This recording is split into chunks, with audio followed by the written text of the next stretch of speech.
बहुत बहुत स्वागत है आपका पंडित जी। Thank you. आप हमारे दर्शकों का एक छोटी सी तबले की ताल से स्वागत करें तो बड़ा अच्छा लगेगा।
वाह वाह, बहुत सुंदर।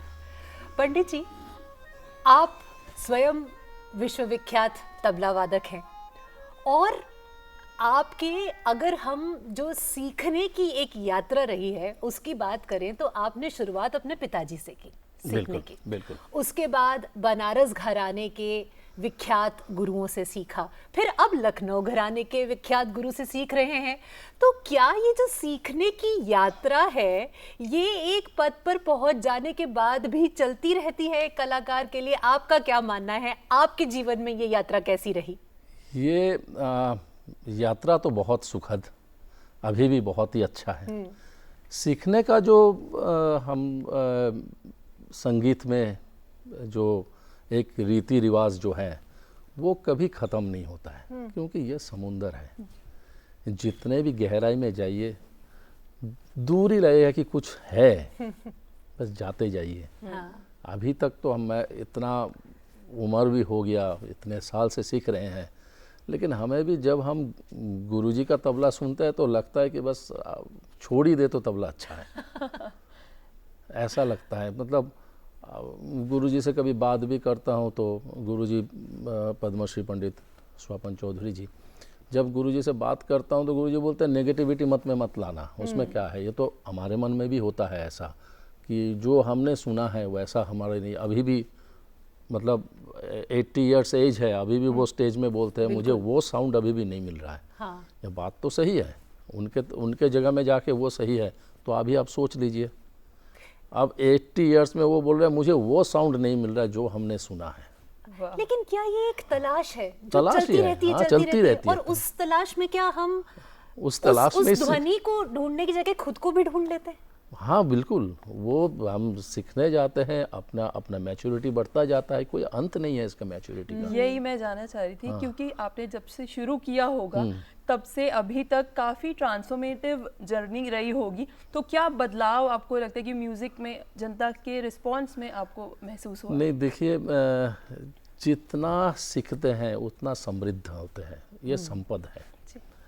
और ये विद्या जो है ये आध्यात्मिक विद्या है, और आप जितना इसमें करते जाएंगे, हमारे जितने भी बोल्स वगैरह हैं, हमारे जितने भी वाणी है, ये सब मंत्र है अगर आप माने तो।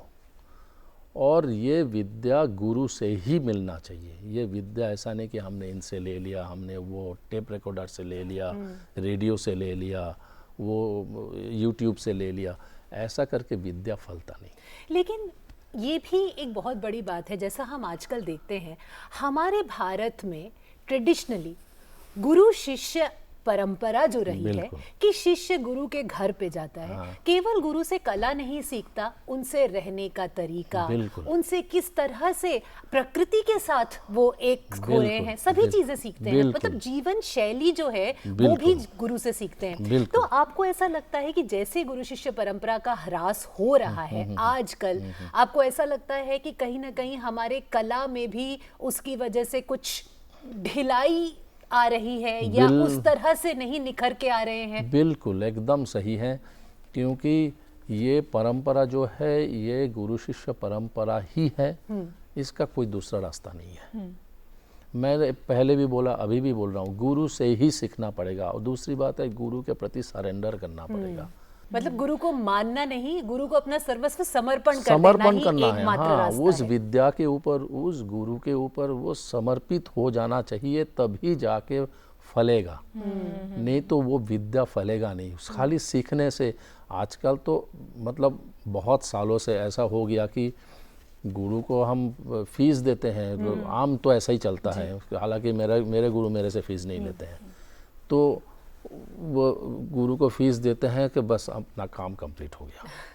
आप दूसरी बात है, आजकल गुरु के प्रति वो भक्ति नहीं है जो पहले हमारे टाइम में भी था, और पहले तो था ही, मेरे से भी पहले जनरेशन में था, कि हम एक गुरु के साथ लगे रहे। मैं 3 गुरुओं से सीखा, मतलब मेरे डैडी को लेके 4, लेकिन डैडी खुद ले गए थे पहले गुरु के पास, पंडित नानकू महाराज जी के पास। डैडी ही ले गए थे, क्योंकि डैडी तो प्रोफेशनल नहीं थे, उनका लिमिटेशन था, शुरू करवाए थे। तो गुरु ही है और पिता है, तो उन्होंने ले गए थे। उसके बाद मेरे जब उनका देहांत हो गया, तब उन जो पंडित नानकू महाराज जी के जो पत्नी थी, उनको पूछ के मैं इनके पास गया, महापुरुष मिश्र जी के पास गया, और उनसे मैं सीखा। और सभी गुरु ने मुझे बहुत, क्योंकि मैं हमेशा सरेंडर रहता हूँ। उसके बाद जब उनका डेथ हो गया अचानक, तो हम इनके पास आए। तो गुरु रहते हुए आजकल गुरु को छोड़ देना बड़ा आसान देखता हूँ मैं। मतलब आपसे सीखा, एक प्रोग्राम इनका सुन लिया मैंने, मैं इनके पास चला गया, और आपको बताया भी नहीं मैंने, क्योंकि बताने का हिम्मत तो है नहीं। बस आपके पास जाना बंद कर दिया, मैं आपके पास चला गया। उसके बाद मैं और किसी का, आपसे थोड़ा नाम ज़्यादा और किसी का देखा, मैं उनके पास चला गया। देन फेसबुक में दे रहा हूँ मैं इन्हीं के शागिर्द हूँ। तो वो कभी, ये जो गुरु का तो एक हाय नहीं लेना चाहिए, लेकिन मन में दुख तो होता है। जो सिखाया, जो समय दिया, वो उनका इन्वेस्टमेंट है। वो उस इन्वेस्टमेंट का वो क्या मांगते हैं कि हमारा शिष्य एक दिन बजाएगा, और जिस दिन बजाएगा उस दिन उनका दिल भर जाएगा, मन भर जाएगा। आशीर्वाद तो वैसा ही होता है, गुरु का आशीर्वाद हमेशा रहता है। अच्छा पंडित जी, कि आप दर्शकों को बताना चाहेंगे कि अंतर क्या होता है, क्या शिक्षा में भी आपके अंतर रहा और क्या एक्सपीरियंस रहा? बिल्कुल, देखिए सबसे बड़ी बात है, जो लखनऊ घराना है ये पहले जान लेना चाहिए, वो पेरेंट घराना है और बनारस घराना। लखनऊ से बनारस घराना का उद्भव हुआ। ठीक है, बनारस में म्यूजिक था, तबला कितना था पता नहीं, लेकिन पखवाज तो था, मंदिरों में बजता था, और डांस था, कथक डांस था, ये सब चीज़ तो था ही। लेकिन तबला जो उस समय, जो तबले का जो प्रचलन प्रसार जो हुआ था, वो लखनऊ में बहुत ज़्यादा हो गया था। और लखनऊ जो नवाब थे, उनके दरबार में तो उस्ताद मधु खां साहब और उस्ताद बख्शू खां साहब, ये सब बहुत नामी थे। तो राम सहाय जी बनारस में जो थे, वो फिर वहाँ सीखने गए थे। अच्छा। तो वहाँ से सीख के जब वो आए, फिर बनारस घराना का विकास प्रसार हुआ। हाँ। तो ऐसा करके, तो वो पेरेंट घराना है, अपना अस्तित्व तो सबका था। देखिए जो फर्रुखाबाद, वो दिल्ली से सीखा, फर्रुखाबाद में गए, वो अपना अस्तित्व क्रिएट किया अपना, और सब विद्वान थे मतलब। और घराना क्या है, शैली का फर्क सिर्फ। सीखा एक जगह से, फिर घर लौट के आया, फिर अपना दिमाग, क्योंकि इतना दिमाग था उन लोगों के पास। तभी तो देखिए, घर छोड़ के 10 साल 15 साल किसी के पास रहना, 5 साल कहीं रहना, घर छोड़ के बिना रहेगा तो सिखाएंगे नहीं। अच्छा। पर जो आपने बात कही, वही सरेंडर की बात कर रहा हूँ। देखिए, सर्वस्व समर्पण की वही बात है। बिना उसका तो ना पहले सिखाए ना आज सिखाएंगे। अच्छे गुरु तो आज भी नहीं सिखाएंगे, पहले जो गुरु थे वो भी नहीं सिखाते। तो सरेंडर किया, तो ये जो सैक्रिफाइस जो है, घर छोड़ के जाके वहाँ रहना, उनके हिसाब से रहना,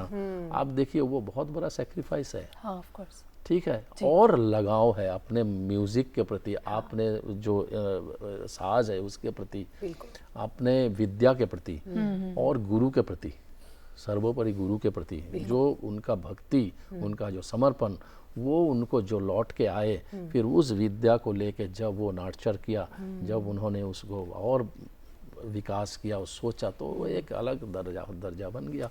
तो बनारस घराना हुआ। लेकिन वो वादन के शैली में कहीं कहीं मील दिखता है। हाँ, और कुछ अंतर भी हो। कॉम्पोजिशन में हाँ अंतर तो था ही, क्योंकि वो पहले एस्टेब्लिश हो गया था, वो तो तबले के हिसाब से एस्टेब्लिश हुआ था, यहाँ पखावाज ज़्यादा बचता था, ठीक है ना। तो ओपन बाज ज़्यादा है वहाँ, वहाँ ओपन है, लेकिन साथ ही साथ तबले का विकास हो गया था बहुत पहले वहाँ। तो तबले को जस्टिफाई करने के लिए जो साउंड पैरामीटर ज़रूरत था, वो साउंड पैरामीटर उन्होंने उसको कर लिया था उस हिसाब से। तो ओपननेस भी है, क्लोजनेस भी है। अच्छा, जब आप परफॉर्म करते हैं, जब आप इंटरनेशनली भी परफॉर्म करते हैं, भारत में भी परफॉर्म करते हैं, तो अलग अलग वोकलिस्ट के साथ अलग अलग और दूसरे इंस्ट्रूमेंट वाले लोग, क्योंकि हर बार वो अलग जगह से सीखे हैं, उनका डेडिकेशन म्यूज़िक को लेके अलग है, हर चीज़ अलग अलग है, उन लोगों के साथ इंटरनेशनली और भारत में आपका एक्सपीरियंस कैसा रहा? देखिए, सबसे पहले मैं आपको ये बताऊं, कोई भी तबला वादक का प्रतिष्ठा तभी होता है जब वो सफल संगत करते हैं। एकल वादन करके कोई भी तबला प्लेयर आज तक नाम नहीं हुआ। हो सकता है बहुत बड़े विद्वान है, हो सकता है वो बहुत गुणी है, लेकिन नाम अगर किया एक तबला वादक तो संगत के साथ एकल वादन करके नाम किया। ना वो छोड़ सकता है, ना एकल वादन भी छोड़ सकते, कोई कुछ भी नहीं छोड़ सकते, दोनों कोई बराबर, लेकिन संगत ऊपर होगा, तब जाके एक्सेप्टेंस होता है समाज में और म्यूज़िक फ्रेटर्निटी में कि हाँ ये अच्छा तबला प्लेयर है हर जगह में, और वोकल के साथ भी अच्छा बजाए, उसके साथ भी अच्छा बजाए। अब आता हूँ संगत का तरीका। देखिए, हर एक घराने का, गाने का भी हर एक घराने का संगत का अपना एक सिस्टम होता है, उनको चाहिए वो, उनका गाना भी उसी हिसाब से है। हाँ। जैसे आप ग्वालियर घराना गाने का, वो बहुत पुराना है। आप उसमें क्या है, वो लड़ंद भिड़ंद करते हैं ताल में। अच्छा। हाँ, एकदम वो तबला सात संगत जिसको बोलते हैं, दे लाइक सात संगत। वो खुद बोलते हैं कि आशीष जी आ जाइएगा हमारे साथ, आपको हम करेंगे, आप आ जाइएगा। तो साथ में जैसा वो तान चल रहा है वैसा मैं भी चल रहा हूँ, जैसा वो तिहाई दे के आ रहा है मैं भी तिहाई दे के आ रहा हूँ, तो एक क्लाइमेक्स क्रिएट होता है, वो अच्छा लगता है। और कुछ घराना है जैसा इंदौर घराना का है, उस्ताद आमिर खां साहब का जो परंपरा है, तो उसमें क्या है, वो ठेका, बस बढ़िया ठेका होना चाहिए। देखिए, इसमें हम किसी को ना नीचा दिखा रहे हैं ना कुछ, ये भी क्योंकि नेशनल हुकअप में जाएगा ये, तो लोग सोचेंगे अरे हमको कम दिखा रहे हैं। नहीं नहीं, हम किसी को कम नहीं दिखा रहे हैं, ये तरीका है, सबका अपना अपना एक सिस्टम है। प्रतिस्पर्धा का अपना एक मजा है। हाँ, उसका भी मजा है। देखिए, जब ठेका बजता है, अगर कोई बढ़िया तबला प्लेयर उनको वो चाह रहे ठेका, उस ठेका में गाने के साथ अगर मिल जाए तो एकदम चौगुना हो जाता है। कुछ सुन सकते हैं पंडित जी आपसे? तिन तिन ना धिन धिन ना धा, अगर ये गत है लखनऊ का, बहुत फेमस है। ये मेरे गुरुजी से मुझे मिला है, पंडित स्वपन चौधरी जी से, गुरुजी से। तिन तिन ना धिन धिन ना धा घिरणक धा घिरणक धा घिरणक धत घिरणक धा घिरणक धरि घट तक धन घट तक धन तक तक तक तक दई घिरणक धरि घट तक नगर नगर तक तक दिक तक तक दिक धा ने धत दिक तक तक दिक न धा धा धा धिन धिन। पंडित जी, आपने फैसेट्स ऑफ तबला प्लेइंग पर एक पुस्तक लिखी, और अगर हम उसका शीर्षक ही सुनते हैं, हमें ऐसा लगता है कि ये एक ऐसी पुस्तक है जो तबला सीख रहे हैं उनके लिए भी उपयुक्त है, लेकिन हम जैसे लोग जो जिन्हें रसिक कहा जा सकता है, हम लोगों के लिए भी बहुत कुछ इसमें सीखने के लिए है। तो अलग अलग जो फैसेट्स आपने तबला प्लेइंग के अपने पुस्तक में लिखे हैं, क्या लगता है क्यों इतना ज़रूरी था कि एक पुस्तक के रूप में भी यह लोगों के सामने, पाठकों के सामने आना चाहिए था? दिल्ली विश्वविद्यालय में था और 37 साल हम वहाँ रहे, faculty of music and fine arts में। तो अभी हमने छोड़ दिया, तो उसमें एक मतलब एकेडमिक्स के वैल्यू के हिसाब से देखा कि डॉक्यूमेंटेशन बहुत ज़रूरी है, और तबले में डॉक्यूमेंटेशन में कुछ कमी, मैं ये नहीं बोलूँगा मेरा संपूर्ण है, ये है, ये सब, ये कुछ बात नहीं, कहीं कहीं मुझे लगा है। जैसे डेफिनेशन के ज़रिए कुछ चीज़, बहुत सारे हमारे बोल हैं, बहुत सारे चीज़ है, बोल को छाप देना वो किसी का काम का नहीं है एक्चुअली। बहुत सारी किताब ऐसा है जिसमें ना बहुत सारे बोल को छाप दिया है। अगर मैं आपको बोल को लिख के दूं, जैसे मैंने बोला था घेरे लगे धा, घेरे लगे धा, घेरे लगे धत, घेरे लगे धा, घेरे लगे रिकट तक, ये जो बोला मैंने, अब जो बोलेंगे उसका जो मजा आप लेंगे, मैं लिख के दूंगा, पढ़ ही नहीं पाएंगे, क्योंकि कहाँ गैप है, कहाँ कितना क्या है, वो नोटेशन मैं समझता हूँ, मैं तो समझ लूंगा, कोई तबला प्लेयर जो समझते हैं नोटेशन वो समझ लेंगे, लेकिन बाकियों के कोई काम का नहीं है ये। तो ऐसा बहुत से, तो क्या चीज काम का है कि हम गत है, गत क्यों इसको गत बोलते हैं, टुकड़ा है क्यों इसको टुकड़ा बोलते हैं, कायदा है क्यों इसको कायदा बोलते हैं, यही कायदा बनारस में आके बाट बन गया, क्यों इसको बाट बोलते हैं, और कहाँ इसमें वो है द्वंद, कुछ आपसी द्वंद भी है इसमें कि आप इसको ऐसा बोलोगे तो मैं इसको ऐसा बोलूँगा। हाँ, ये सब भी है। अब ये सब लिखित में नहीं है सब चीज़, लेकिन हाँ कह सकता हूँ ये चीज़ तो, लेकिन जस्टिफाइड है सब, वो अपने तरफ से जस्टिफाइड है, इधर भी वो सब ठीक है, कोई गलत नहीं है इसमें। तो उसी चीज़ को देखते हुए मैंने उसको लिखा। दूसरी बात है, एक चीज़ बहुत चालू में आ गया, तबला कैसे बना है।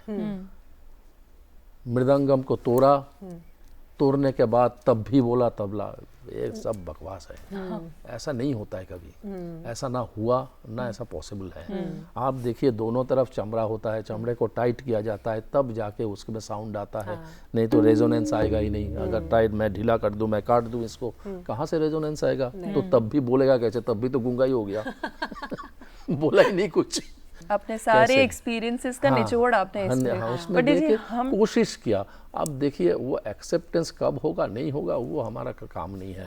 हम दूसरा किताब में चले आए, अभी दूसरा किताब चल रहा है, कंप्लीशन में है जी। तो ये है आगे के जनरेशंस के लिए बहुत ही बड़ा एसेट रहेगा, कभी जाके ये काम आएगा। पंडित जी हम कुछ सुन सकते हैं चलते चलते कोई बोल, अगर आप बोल के साथ बजाकर हमारे दर्शकों को थोड़ा बताएं कि कैसे बोलों को ट्रांसलेट किया जाता है ना तबले पर। दा दिन दिन दा दिन, देखिए और एक गद देखिए लखनऊ का, धान धान तकिट धान धत दिकिट कदा गदि गने घरे ना गदन तान धान धत दिकिट कदा गदि गने घन ना किट धा धी किट ध दा किट घन तलान धलान किट तक तट कदा गदि गने कृगन ग्रगन ना कत्ता गगदन किट धत दिकिट कदा गदि गने धा दिन दिन। और एक बार सुनिए, धान धान तकिट धान धत दिकिट कदा गदि गने घरे ना गदन तान धान धत दिकिट कदा गदि गने घन ना किट धा धी किट ध दा किट घन तलान धलान किट तक तट कदा गदि गने कृगन ग्रगन ना कत्ता गगदन किट धत दिकिट कदा गदि गने धा।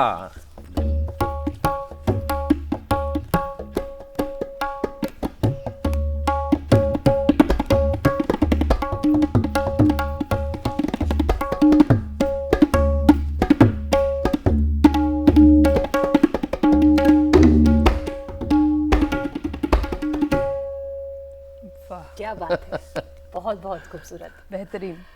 आप इतने सारे जो सीखना चाहते हैं स्टूडेंट्स उनको सिखा रहे हैं, केवल भारत में ही नहीं, आप यहाँ तक कि यूरोप में, यूएस में भी आप स्टूडेंट्स को सिखा रहे हैं।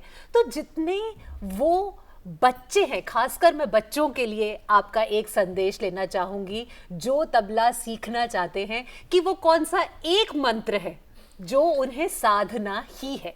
वो एक ही मंत्र है, समर्पण। क्या बात है। और कुछ मंत्र इसमें नहीं है। गुरु के प्रति आप गुरु पहले अच्छे तरह समझ के निर्वाचन करिए। ये नहीं आपको अच्छा लगा चले गए, किसी ने रिकमेंड किया आप चले गए, आप खुद समझिए थोड़ा सा। अगर जो छोटे बच्चे उनके माता पिता के ऊपर भी मैं सलाह दूंगा कि आप लोग सोचिए इसको लेके, और गुरु को निर्वाचन एक बार करें तो बस समर्पण कर जाइए, तब जाके आपको फलेगा ही फलेगा, आपको फ्रस्ट्रेशन नहीं आएगा। आजकल फ्रस्ट्रेशन इसीलिए आ जाता है, फ्रस्ट्रेशन का कारण वही है कि समर्पण तो है नहीं लेकिन रिजल्ट पूरा चाहिए, और होता नहीं है ऐसा जी। भक्ति भाव तो लाना पड़ेगा, समर्पण भाव तो लाना पड़ेगा, उसमें उतना प्यार लाना पड़ेगा कि हाँ सारा टाइम हम इसमें सोचे। सारा टाइम कोई बजाता नहीं है लेकिन सोच तो चलता है, चिंतन तो चलता है, तो चिंतन का समय दें। आप इसमें एक छोटा सा एग्जांपल मैं देता हूँ। देखिए, जो पढ़ाई करके जो बड़े आईआईटी में जाते हैं या जो डॉक्टर बनते हैं, आप कितना टाइम देते हैं उसमें? 12 साल तो 12th क्लास किया, उसके बाद कठिन से कठिन परीक्षा दे के आप डॉक्टरी में आए, फिर 5 साल में आपको एमबीबीएस ख़त्म हुआ, फिर इंटर्नशिप किया, उसमें रात जागरण हुआ, पढ़ाई में रात जागरण, इतना मेहनत करके फिर आप डॉक्टर बने। आपको एक तो इतना टाइम तबले में देने में आपको कौन सा प्रॉब्लम है? आप वो तो देते नहीं। 2 साल में सीख के आपके पेरेंट्स आपको बोलते, गुरु से बोलते हैं कब बजाएंगे। आपको उम्मीद शुरू हो जाता है कि हमें प्रोग्राम मिल जाए। 5 साल सीखने के बाद ही सबका एकदम हलचल मच जाता है कि हमको प्रोग्राम मिलना चाहिए। अरे बड़ा डिमोरा, कोई प्रोग्राम नहीं मिलता है, कुछ ये नहीं मिलता है, कोई सब हेल्प नहीं करता, गुरु हेल्प नहीं करता। गुरु क्यों हेल्प करेगा? गुरु तो विद्या दिया है। ये भी एक बहुत बड़ा चीज़ है हमारे म्यूजिक में, एक्सपेक्टेशन। और गुरु से ही एक्सपेक्टेशन। गुरु से क्यों मांगना है? गुरु से तो विद्या मांगना है। मैं तो पागल जैसा विद्या मांगता हूँ। आप मेरे गुरुजी यूएस में रहते हैं, मैं रात को 1:30 बजे उनसे मैं क्लास लेता हूँ। मैं रात को 1:30 बजे जग के, और मैं पूरा बैठा रहता हूँ। तो मेरा रियाज का टाइम है, खैर मुझे कोई फ़र्क नहीं पड़ता, लेकिन मेरा वो डेडिकेशन है। लेकिन गुरुजी को ये नहीं बोलता हूँ मुझे प्रोग्राम दे दीजिए, मुझे वहाँ बोल दीजिए, ये कर, नहीं, ये सब नहीं। ये हमारा, वो मैं कर लूँगा, वो लोगों को पता चलेगा मैं क्या कर रहा हूँ। अगर आप अच्छा काम करेंगे, आप नज़र में आएंगे ही आएंगे। जी बिल्कुल। पंडित जी, आपको बोलने का जरूरत नहीं है। बिल्कुल बिल्कुल। ये तो एक तरीके की सिद्धि है, और सिद्धि में तो 12 साल कम से कम लगते हैं। तो 5 साल में लोग हलचल मच जाता है, अरे प्रोग्राम नहीं मिल रहा है, क्यों नहीं मिल रहा है? अरे गुरुजी कुछ नहीं, बस गुरुजी को छोड़ दिया। क्या गुरुजी हेल्प नहीं किया? हमारे पास कई जनों ने ऐसा बोला है। तो आप उसमें पैर में बस समर्पित हो जाइए, और कुछ नहीं मांगना है, सब आ जाएगा, सब आ जाएगा, नेचर दे देगा। नेचर बहुत दयावान है। बिल्कुल बिल्कुल। बहुत बहुत धन्यवाद पंडित जी आज हमारे साथ जुड़ने के लिए। आज बिल्कुल काफ़ी सारे युवाओं को ये शिक्षा मिलेगी कि उन्हें गुरु क्या होते हैं और क्या होता है अपने संगीत से जुड़ना, और समर्पण क्या है और कितना जरूरी है। बहुत बहुत धन्यवाद कि आप डीडी मॉर्निंग शो में हमारे साथ जुड़े। धन्यवाद।